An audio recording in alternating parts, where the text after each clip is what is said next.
morning, fifth class. This is second video of your chapter number 14, that is natural disaster, जिसमें हम volcano के बारे में पढ़ रहे थे और हमने क्या जाना था कि वॉल्केनो के फटने के टाइप पर ये कैसे कैसे फटता है. हमने वॉल्केनोज को 3 डिफरेंट टाइप में बांट दिया है. पहला है एक्टिव, दूसरा है डोरमेंट और तीसरा है एक्सटिंक्ट. तो इसके बारे में जो है एक एक करके हम लोग पढ़ेंगे, मगर उससे पहले आपको हॉट स्पॉट दिया हुआ है जहां पर आपको इन क्वेश्चन के आंसर करने हैं. If you live near an active volcano, कि अगर आप एक्टिव वॉल्केनो के पास में रहते हैं, what can you do to plan for volcano eruption. तो आप क्या प्लान कर सकते हो कि अगर आपके पास का जो वॉल्केनो है वो अगर फट जाता है तो क्या प्लान आप इसमें से चूज करोगे. तो वो आपको चूज करना है, टिक द करेक्ट है, तो ये आप खुद कर सकते हैं. अब हम आते हैं एक्टिव वॉल्केनो. फर्स्ट जो क्लासिफिकेशन है एक्टिव वॉल्केनो, यानी जो वॉल्केनो एक्टिव होते हैं वो. The active volcanoes found around the Pacific ocean is called Pacific ring of fire. जो पैसिफिक ओशन के आसपास एक्टिव वॉल्केनो है उनको पैसिफिक रिंग ऑफ फायर बोला जाता है. 4 of the world's most famous volcano are around the edge of Mediterranean Sea. और सबसे 4 जो फेमस वॉल्केनोज हैं वो किसके एज पर है, किसके किनारे पर है, मेडिटेरियन सी के किनारे पर. They are Mount Etna, Mount Vesuvius, Mount Stromboli and volcano. These volcano have erupted in the recent years and may erupt many times. Active volcano basically क्या होता है बेटा, जो समय समय पर फटता रहता है, एक्टिवेट रहता है वो. ठीक है, तो कुछ फेमस वॉल्केनोज आपको यहाँ पर दिए हुए हैं. ठीक है, 4, और ये जो है अभी कुछ सालों में फटे हैं और आगे भी फटने के इनके चांसेस है कि समय समय पर फटते रहेंगे. अब आते हैं डोरमेंट वॉल्केनो. डोरमेंट वॉल्केनो क्या होता है? These volcano have not erupted for several years in the past. पुराने कई सालों तक ये फटे नहीं है, बट में इरप्ट इन द फ्यूचर, मगर फट सकते हैं. ठीक है, इसके चांसेस हैं. बिल्कुल से एक्टिव नहीं है ये, मगर बिल्कुल भी ऐसा भी नहीं है कि बंद ही हो गया, ये फटा ही नहीं है, बहुत साल हो गए. इनके चांसेस हैं कि आगे समय पर ये फटेंगे. जैसे माउंट फ्यूजी जो जापान में है वो है dormant. Is a dormant volcano that last erupted in 1707. तो 1707 में लास्ट फटा था. While Mount Rainier in United States last erupted in 150 years ago. 150 साल पहले जो है ये फटा था. Other example of dormant volcano are Narcondam in Andaman island and Mount Kilimanjaro in Tanzania. ठीक है, ये कुछ और एग्जाम्पल हैं डोरमेंट वॉल्केनोज के. अब आते हैं थर्ड पार्ट पे, extinct volcano. These volcano are dead and will not erupt in future. अब ये डेड वॉल्केनो है. ठीक है, यानी ये मर चुके हैं. एक्सटिंक्ट का मतलब आपको पता ही है, जो खत्म हो चुके हैं. जैसे एक्सटिंक्ट एनिमल्स होते हैं, ऐसे ये वॉल्केनो खत्म हो चुके हैं, ये बहुत डेड हो गए हैं ये बिल्कुल, और ये फ्यूचर में नहीं फटेंगे.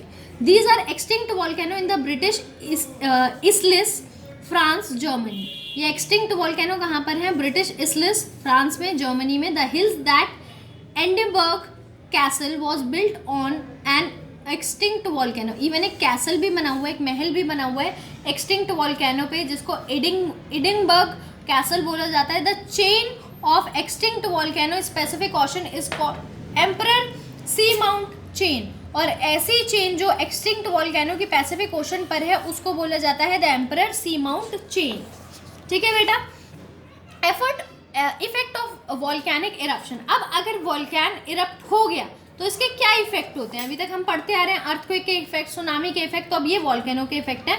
Volcano eruption can be destructive effect on people and environment और पीपल दोनों के ऊपर बहुत ही खराब इफेक्ट जो है ये डाल सकते हैं. However volcanoes can also have positive impact. तो इनके मगर पॉजिटिव इम्पैक्ट भी है. यहाँ पर आपको दिया हुआ है पॉजिटिव इन्फ्लुएंस और यहाँ दिया है नेगेटिव. यानी क्या इसके प्लस पॉइंट है और क्या इसके माइनस पॉइंट है. सबसे पहले प्लस पॉइंट पढ़ते हैं कि अगर कोई वॉल्केनो फट रहा है तो इसकी क्या अच्छी बात है. The volcano and ash deposit during an eruption breaks down to provide valuable nutrients for the soil. यानी जो भी एशेज और लावा निकलता है वॉल्केनो के अंदर से, वो बाद में क्या हो जाता है, ब्रेक डाउन हो जाता है और बहुत ज़्यादा न्यूट्रिएंट प्रोवाइड करता है सॉइल को.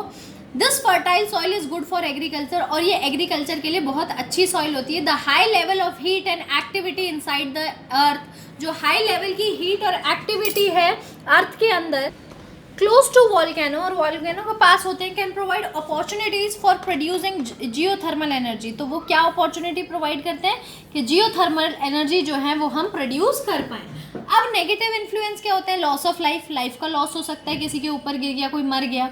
If ash or and mud from volcanic eruption mix with rain water और snow they create mud flow.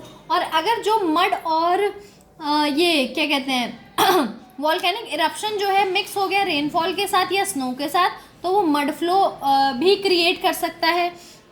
Lava flows can destroy and clean area of agriculture.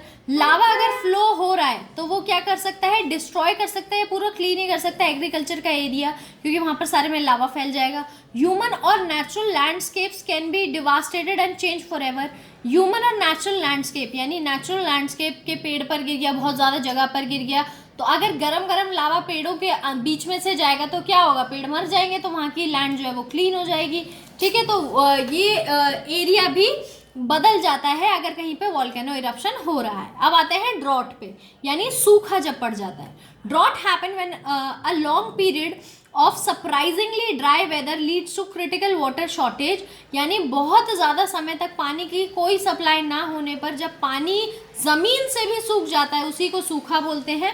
Activities of human may be responsible for the drought and can have devastating effect, यानी इंसानों की activity इसके लिए responsible होती है और बहुत ही खराब इफेक्ट जो है ये डालती है।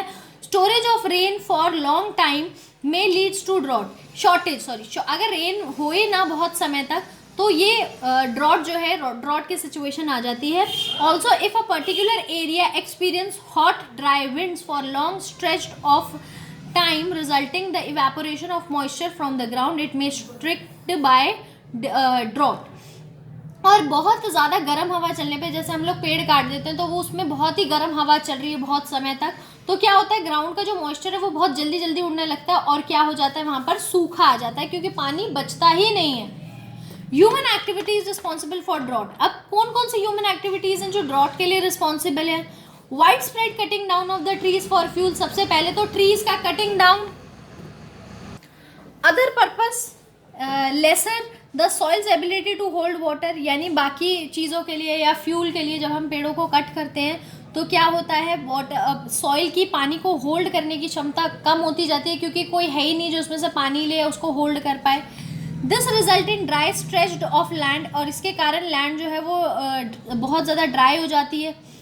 Desertification and eventually cause the drought situation. ठीक है, और इससे क्या होता है पानी पहले तो कम होता है और फिर क्या होता है इवेंचुअली ड्रॉट की सिचुएशन आ जाती है।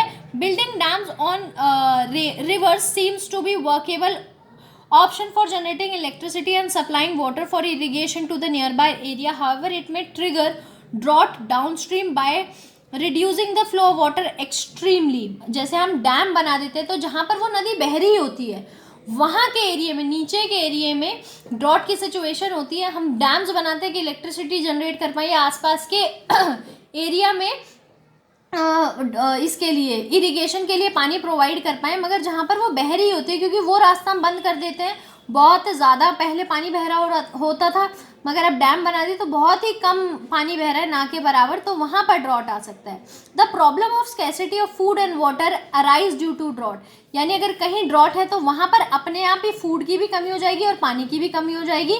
The drought may leads to spread of many diseases, इससे कई सारी डिजीजेज भी हो सकती है, हेल्थ प्रॉब्लम भी हो सकती है, क्योंकि वहाँ पर खाना तो है नहीं, तो माल न्यूट्रिशन हो जाएगा बहुत लंबे समय तक, और इसी के कारण क्या होगा हेल्थ पर भी और लाइफ पर भी इफेक्ट पड़ेगा। इसी के साथ बेटा आपका जो चैप्टर है यहीं पर फिनिश होता है।